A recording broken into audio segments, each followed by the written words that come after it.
Jumpa lagi dengan Ogut di serial Rogue Hero season kedua, dan ini adalah episode yang kedua. Bagi kalian yang belum melihat episode pertama, bisa langsung cek link yang ada di deskripsi, atau bisa juga jelajahi playlist yang ada di channel ini. Nah, diceritakan dengan keberhasilan pasukan SAS atau SRS merebut tebing pertahanan di Tanjung Moncong Babi, Sisilia, ratusan ribu pasukan sekutu bisa mendarat dengan mulus. Sedangkan SRS sendiri terus bergerak maju dan sekarang melakoni misi pengamanan pelabuhan dan dermaga di kota Augusta. Dan saat ini tanggal 12 Juli 1943, Paddy dan Rex Seeking sedang mengintai sambil berpura-pura menjadi nelayan lokal. Rencananya SRS akan menyerbu dan menduduki kota Augusta. Tapi sekarang Paddy bukannya fokus pada misi ini, namun malah terus mengoceh abstrak dan bercerita ngalor ngidul. Sementara Rex Seeking yang mengkhawatirkan situasi seketika menjadi bingung ketika ada tentara Jerman yang mencurigai mereka berdua datang dari arah dermaga. Dan tak menunggu lama, Rex pun mempersiapkan sebuah bazooka. Sedangkan Paddy seperti tak kenal takut dan terus mengomel bercerita. Tentara Jerman pun berteriak memperingatkan agar perahu mereka segera menjauh dari garis dermaga atau akan ditembak. Motor anlassen und wegfahren. Ihr seid zu nah an der Hafenmauer. Tapi Paddy secara cepat memberi komando.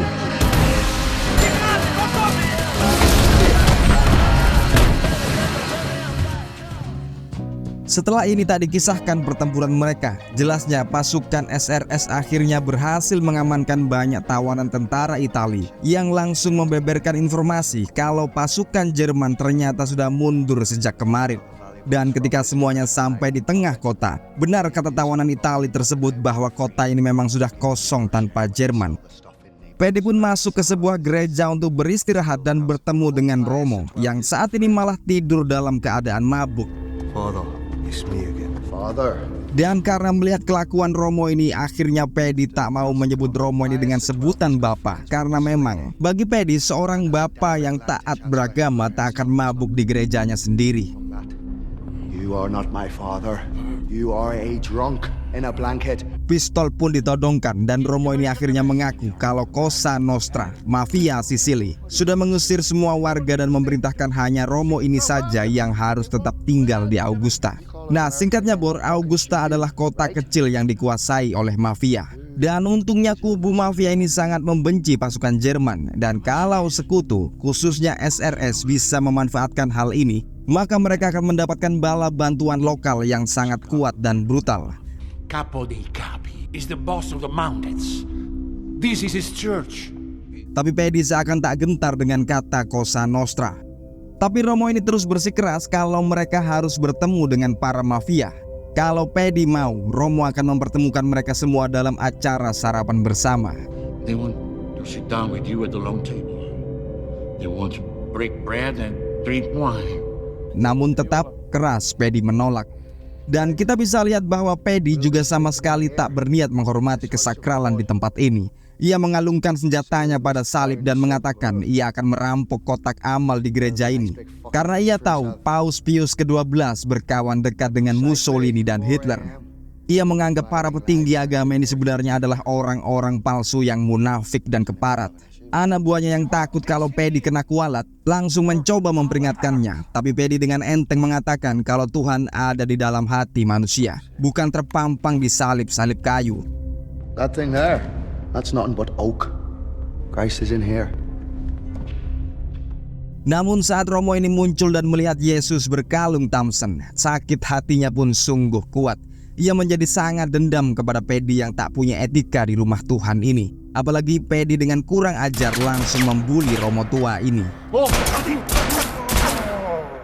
Senja pun menurunkan matahari.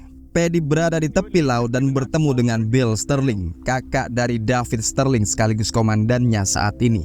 Bill pun memberitahu Paddy kalau sekarang semua rencana penyerangan mereka sudah dibekukan oleh markas pusat. SRS diharuskan beristirahat di Augusta untuk menunggu seluruh pasukan Amerika berhasil mendarat di pulau ini. Dan ini adalah satu kabar yang paling dibenci oleh Paddy, perintah untuk mandek dan beristirahat. Keesokan harinya bel gereja bergoyang kencang. Suaranya membangunkan semua anggota SRS. Dan yang membunyikannya tak lain dan tak bukan adalah Paddy sendiri. Ia pun menginformasikan kepada seluruh anak buahnya kalau mereka tak akan kemana-mana saat ini. Mandek di Augusta seperti tank yang mogok, tak ada misi sama sekali. Dan menurut Paddy, hal yang paling tepat untuk dilakukan saat ini adalah menyiksa anak buahnya sendiri. Ia pun memerintahkan seluruhnya untuk mencangklong tas dan senjata dan segera berangkat latihan naik turun gunung. Tapi sebelum ini, kita simak dulu situasi di tempat lain, tepatnya di benteng Gavi yang dijadikan penjara tawanan perang oleh pihak Poros. David Sterling saat ini sedang mendekam di sini.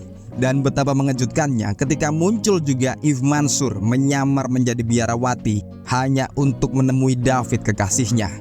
Dan demi melihat Eve Mansur ini seketika David pun menjadi bahagia. Tapi tanpa membuang waktu, Eve lantas membeberkan rencananya bahwa ia cuma bisa mampir sebentar di sini. Berikutnya ia harus ke Portugal dan ia pun berniat join dengan SRS karena hampir semua anak buah David sudah mengetahui dirinya ialah kekasihnya. Untuk itu, perempuan ini meminta David untuk menulis surat pada kakaknya agar Eve bisa diterima dalam tubuh SRS. Jelas hal ini malah membuat David sangat cemburu, tapi ia jelas tak bisa berkata tidak untuk mata-mata yang dikasihinya ini. I've received a complaint about your behavior.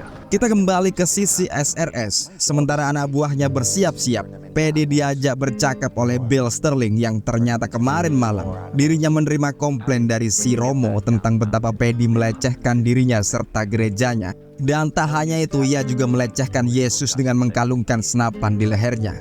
Tapi seperti kalian tebak, Paddy sungguh tak peduli dengan Romo yang dianggapnya munafik itu. Lalu Bill pun menambahkan kalau setelah ini akan datang resimen yang bernama 2SES, The Second SES atau SAS kedua, yang akan dipimpin langsung oleh Bill Sterling. Nah, ini tentu saja jelas membuat Paddy tersinggung karena dirinya ialah orang SAS yang asli yang karena alasan politik tak boleh menggunakan nama SAS dan harus diganti menjadi SRS. Tapi sekarang entah dari mana asalnya malah muncul SAS kedua.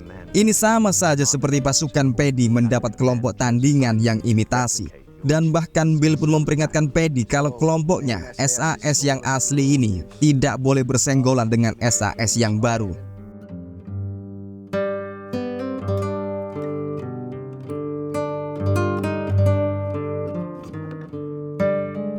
Beberapa jam kemudian SRS sudah menyelesaikan latihan liar naik turun gunung. Mereka beristirahat di tepi pantai.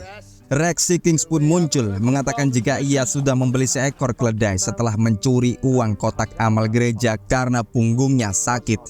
Dan ini adalah sebuah trik yang malah tak dianggap curang oleh Paddy. Karena ternyata Rex yang bebal dan brutal ini bisa juga berpikir kreatif dan punya inisiatif.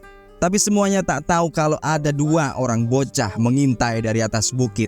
Mereka mengokang senapan berburu kaliber 22 ini dan menembak ke bawah. Patrile yang bisa berbahasa Itali segera bertanya dan berasumsi bahwa mereka berhadapan dengan bocah pesuruh mafia Sisili. Paddy pun melihat dari teropongnya dan cukup kaget kalau lawan mereka ternyata cuma beberapa orang bocah. Namun Patrile tahu kalau ini adalah sebuah pesan rahasia kaum mafia. Kita kembali ke tengah kota. Paddy bertemu dengan barisan SAS kedua. Yang untungnya mereka ini dikomandani oleh kawan lama Paddy yakni Jim Almond yang ternyata berhasil kabur dari penjara musuh. Dan kehadirannya ini sudah cukup untuk membuat hati Paddy menjadi lunak. Malah Jim Almond ternyata sangat membenci SAS kedua yang dianggapnya sebagai resimen palsu ini. Ia pun memohon kepada Paddy sebagai mayor agar memasukkan dirinya pada SRS untuk berkumpul dengan kawan-kawan lamanya sekali lagi. Setelah ini Paddy pun langsung menemui Bill Sterling dan Romo memprotes kalau kawannya Rex Sikings kehilangan seekor keledai yang dibeli secara sah dan pencurinya adalah sekelompok bocah lokal. Kalau Romo ini tak sanggup mengembalikan keledai Rex Sikings, maka ia dan anak buahnya dari SRS akan memporak-porandakan kota ini, tak peduli jika mereka akan berhadapan dengan Cosa Nostra. Namun Romo ini malah menyindir pedas. Ia mengucap bagaimana bisa resimen khusus yang terkenal liar ini malah hampir mati ditembak oleh bocah dengan senapan berburu ayam. Lalu ia pun sekali lagi membicarakan proposal pertemuan. Sekarang ia berniat mempertemukan tak hanya SRS dengan mafia, tapi juga bertemu dengan gerilyawan lokal. I'm told this morning on the beach, they could have taken your life. Jadi ada 3 pihak di sini yang diharapkan kerjasamanya agar sukses untuk menghabisi pasukan Jerman. Dan ditambah dengan tekanan dari Bill Sterling, Paddy pun mau tak mau menyetujuinya meski ia sangat menaruh curiga pada Romo. Lalu tak sampai 1 jam kemudian, Romo ini akhirnya berhasil menemukan keledai Rexy Kings yang dicuri bebocah mafia. Ia pun langsung ditemui oleh Sersan Dave Kershaw yang malah meminta kesempatan untuk mengaku dosa. Dave pun diterima dan mulai bercerita bagaimana ia terus terhantui soal korban-korban glider yang dibiarkan tenggelam di episode yang lalu. Those men in the water and we could have saved them. Still hear the voices, Father. Why did you leave them? Ia sampai tak bisa tidur karena hal ini dan sedih bukan main hatinya karena korban-korban ini toh juga merupakan pasukan dari Inggris. Tapi tiba-tiba saja Paddy pun langsung dengan tegas memerintahkan Dave untuk keluar gereja. Dan dengan sinis pula ia mengutip ayat Injil Matius yang memperingatkan atas pendeta-pendeta yang palsu bagaikan serigala berbulu domba. Keesokan paginya acara sarapan bersama ini pun dimulai. Beberapa lakon dari SRS hadir serapi dan sebersih mungkin dengan tetap mencangklong senapan mereka. Sampai datang sebuah truk menurunkan sipil bersenjata yang ternyata mereka ini ialah gerilyawan pro-komunis. Dan para pejuang ini mengaku mendapat undangan dari Romo untuk menghadiri sarapan. Tapi pihak ketiga yang malah tak datang kali ini adalah Cosa Nostra, mafia Sisili yang juga diundang. Ini pun membuat kelompok gerilyawan menjadi curiga. Mereka tahu mafia sebenarnya tak memihak kepada siapapun. Mereka memang membenci Jerman, tapi juga lebih mementingkan keuntungan mereka sendiri. Toh pendeknya mafia ini cuma kumpulan kriminal. Lalu satu hal yang terakhir, mereka juga mengungkapkan bahwa Romo Gereja Augusta tak layak untuk dipercayai. Paddy pun langsung setuju dengan pandangan konkret ini sebelum meja panjang penuh makan dan minuman ini pun bergetar. Semakin lama semakin hebat. Semuanya pun paham ini adalah sergapan musuh. Sampai 2 stuka tiba-tiba muncul dari balik awan.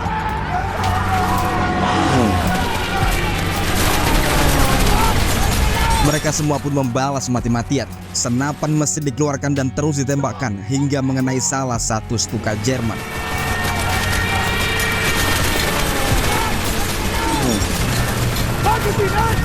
Jelas ada pengkhianatan busuk di sini.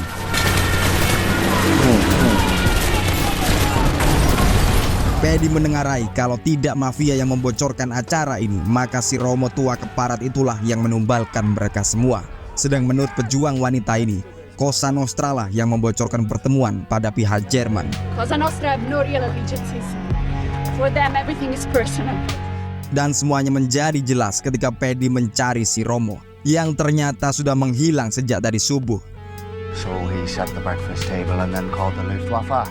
Jim Almond mengatakan kalau Romo tersebut memang memihak pasukan Jerman. Ia pun meneruskan untuk menasihati Paddy bahwa segalanya ini karena diri Paddy sendiri. Ia sudah sangat melecehkan simbol-simbol Katolik di kota Augusta. Meskipun Romo itu memang pengkhianat, ia tak akan berani mengadukan Inggris kepada Jerman kalau tak karena dendam dan sakit hati yang mendalam pada Paddy.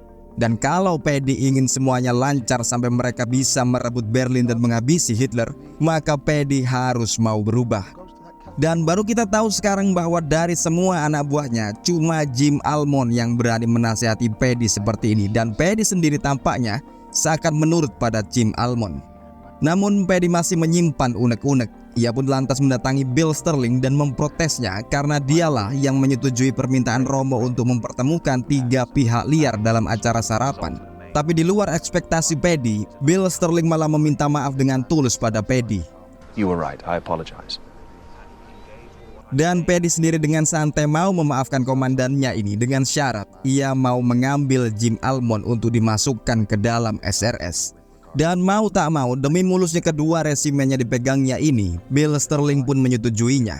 Ia pun memerintahkan Paddy dan anak buahnya bersiap-siap untuk misi ke utara di daerah Cannizaro.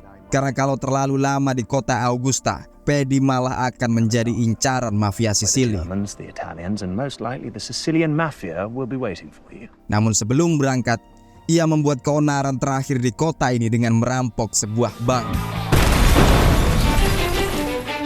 Dan dengan uang rampokan ini SRS membeli suplai tambahan sembari menyambut hadirnya Jim Almond yang bergabung kembali bersama rekan tempur lamanya.